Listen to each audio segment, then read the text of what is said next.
విశాఖ జిల్లాకు సంబంధించి స్థానిక సంస్థల ఎమ్మెల్సీకి సంబంధించి ఇప్పటికే ఎన్నికల సంఘం నోటిఫికేషన్ విడుదల చేసిన సంగతి తెలిసిందే. అక్కడ వైసీపీ నుంచి ఎమ్మెల్సీగా ఉన్నటువంటి వంశీకృష్ణ యాదవ్ ఎన్నికలకు ముందు వైసీపీని వీడి జనసేన పార్టీలో చేరారు.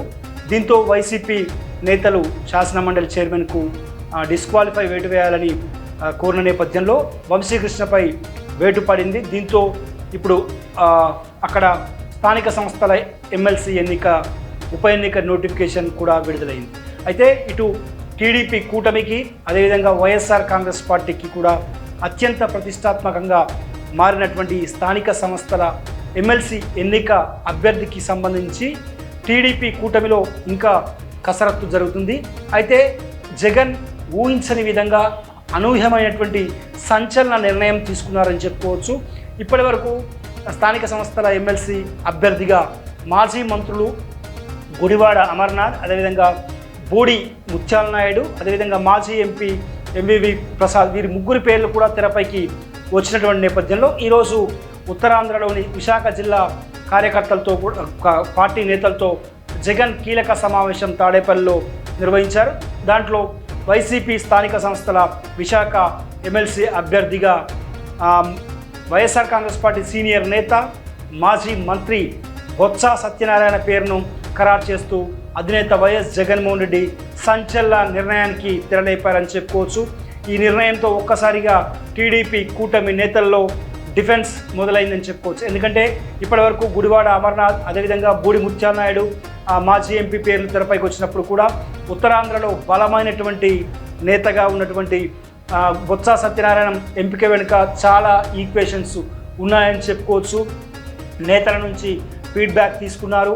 అక్కడ ఉత్తరాంధ్రలో బలమైనటువంటి సామాజిక వర్గానికి చెందినటువంటి నేత బొత్స సత్యనారాయణ, అదేవిధంగా పార్టీలో కీలకంగా క్రియాశీలకంగా పనిచేశారు. కింది స్థాయి కార్యకర్తల నుంచి మొదలు పెడితే, అంటే ఎంపీడీసీ జెడ్పీడీసీ నుంచి మొదలు పెడితే కార్పొరేటర్ వరకు కూడా ప్రతి ఒక్కరితో దగ్గరి అనుబంధం బొత్స సత్యనారాయణకు ఉంది. అదేవిధంగా బొత్స సత్యనారాయణ సతీమణి బొత్స ఝాన్సీ విశాఖ ఎంపీగా గతంలో పనిచేశారు. అదేవిధంగా బొత్స తమ్ముడు బొత్స అప్పల నర్సయ్య కూడా విజయనగరం ఉత్తరాంధ్ర నుంచి ఎమ్మెల్యేగా పనిచేశారు. అదేవిధంగా ఆయన మేనల్లుడు జెడ్పీ చైర్మన్గా కూడా పనిచేశారు. సో బలమైన రాజకీయ నేపథ్యం, సీనియర్ నేత, అదేవిధంగా ప్రత్యర్థి రాజకీయ వ్యూహాలను చిత్తు చేయగల సమర్థుడని భావించి బొత్స సత్యనారాయణను వైఎస్ జగన్మోహన్ రెడ్డి రంగంలోకి దింపారని చెప్పుకోవచ్చు. స్థానిక సంస్థల ఎమ్మెల్సీ అభ్యర్థిగా బొత్స సత్యనారాయణ పేరు ఖరారైంది. ఇక స్థానిక సంస్థల ఎమ్మెల్సీ ఎన్నికల్లో ఓటు హక్కు ప్రధానంగా కార్పొరేటర్లు, అదేవిధంగా కౌన్సిలర్లు, ఎంపీడీసీ జెడ్పీడీసీలకు మాత్రమే ఉంటుంది.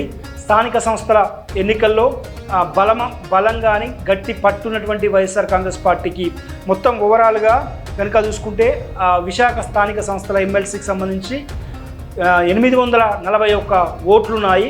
అందులో 615 ఓట్లు వైసీపీకి ఉండగా, అదేవిధంగా కూటమికి 215 ఓట్లు ఉన్నాయి. సో మ్యాజిక్ ఫిగర్ కనుక చూసుకుంటే 308 ఓట్లు అని చెప్పుకోవచ్చు. 308 ఓట్లు పడినటువంటి అభ్యర్థి ఎమ్మెల్సీగా ఎన్నికవుతారు. అంటే ఒకవేళ కూటమి తరఫు పార్టీ నేతలు ఎన్ని ఫిరాయింపులు ప్రలోభాలకు గురిపెట్టినప్పటికీ కూడా దాదాపు 100 మందిని తమ పార్టీలోకి చేర్చుకోవాల్సి ఉంటుంది. సో ఈ నేపథ్యంలో ఖచ్చితంగా బొత్స అయితేనే వారిని సమర్థంగా ఎదుర్కొంటాడని చెప్పి వైఎస్ జగన్మోహన్ రెడ్డి భావించి అక్కడ ఉత్తరాంధ్రకు సంబంధించినటువంటి కీలక నేతలు కావచ్చు, విశాఖకు సంబంధించినటువంటి పలు జిల్లాల నేతలు కావచ్చు. సో వీరందరినీ కూడా తాడేపల్లిలోని తన నివాసాలను పిలిపించి అంటే అభ్యర్థిని ఫైనల్ చేశాడని చెప్పుకోవచ్చు.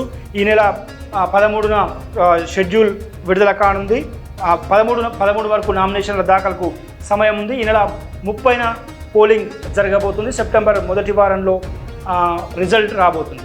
ఇక టీడీపీ కూటమి విషయానికి వస్తే బొత్స సత్యనారాయణ కాకుండా ఎవరైనా వ్యక్తి అయితే తాము ఈజీగా గెలుద్దామన్న భావనలోనే టీడీపీ కూటమి ఉన్నట్లు తెలుస్తుంది.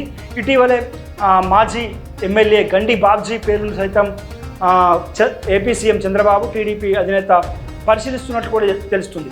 దాదాపు గండి బాబ్జీ వైపే చంద్రబాబు నాయుడు మొగ్గు చూపేటటువంటి అవకాశాలు ఎక్కువగా కనిపిస్తున్నాయని చెప్పి టీడీపీ వర్గాలు చెప్తున్నాయి. సో మొత్తానికి ఇటు గండి బాబ్జీ వర్సెస్ బొత్స సత్యనారాయణ మధ్య పోరులు ఆసక్తికరంగా రసవత్తరంగా ఉండబోతుందన్నది మాత్రం చాలా స్పష్టంగా తెలుస్తుంది. ఎందుకంటే మొన్నటి ఎన్నికల తర్వాత అటు అధికారంలోకి వచ్చినటువంటి కూటమికి కానీ ఇటు అదేవిధంగా ఇది ఓడిపోయిన తర్వాత ప్రతిపక్షంలో ఉన్నటువంటి వైఎస్ఆర్ కాంగ్రెస్ పార్టీకి కావచ్చు జరుగుతున్నటువంటి తొలి ఎన్నిక ఇద్దరికి ప్రతిష్టాత్మకంగా, రెండు పార్టీలకు కూడా ప్రతిష్టాత్మకంగా మారింది. ఈ స్థానిక సంస్థల ఎమ్మెల్సీ ఎన్నిక అనేది మాత్రం ఏమాత్రం అనడంలో మాత్రం ఏమాత్రం సందేహం లేదు. వైసీపీ సిట్టింగ్ సీట్ కావడం, వైసీపీకి అక్కడ స్థానిక సంస్థల పరంగా అధికంగా వాళ్ళకు బలం ఉండడం, సో ఇవన్నీ కూడా ఆయనకు కలిసి వచ్చేటువంటి అంశంగానే చెప్పుకోవచ్చు.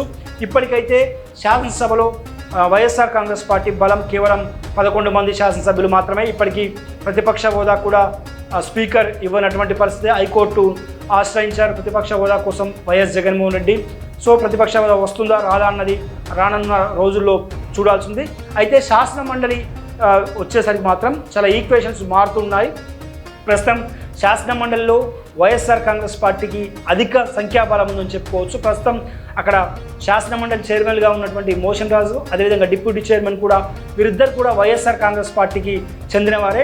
వైఎస్ఆర్ కాంగ్రెస్ పార్టీకే ఎక్కువగా అక్కడ బలం ఉంది. దీంతో కనుక బొత్స సత్యనారాయణ కనుక గెలిచి శాసన మండలిలో అడుగుపెడితే శాసన మండలి ప్రతిపక్ష నేతగా ప్రభుత్వాన్ని సమర్థంగా ఎదుర్కోవడంలో, అదేవిధంగా ప్రజా సమస్యలపై ప్రభుత్వాన్ని తిప్పికొట్టగల సమర్థులను భావించి బొత్స సత్యనారాయణకు టికెట్ ఇచ్చినట్లు కూడా వైసీపీ వర్గాలు చెప్తున్నాయి. సో మొత్తం మీద ఈ పోరు ఎలా ఉండబోతుందన్నది కూడా చాలా ఆసక్తికరంగా మారినటువంటి పరిస్థితి.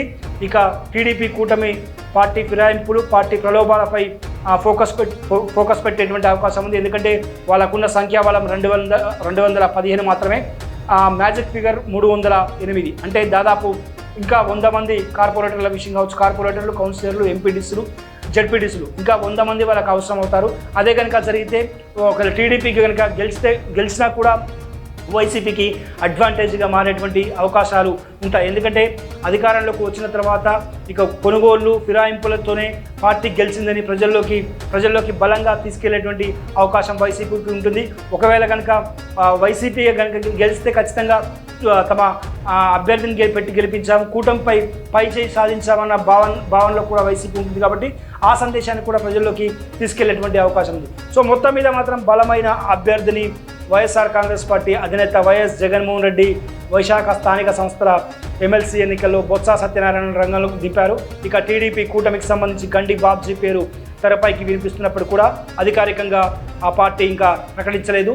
సో ఎలా ఉండబోతుంది ఈ పోరు అనేది ఆసక్తికరంగా ఉండబోతుంది, రసవత్తరంగా ఉండబోతుంది. సో మొత్తం మీద ఈ నెల 30 వరకు కూడా ఆగాల్సినటువంటి పరిస్థితులే నెలకొన్నాయి.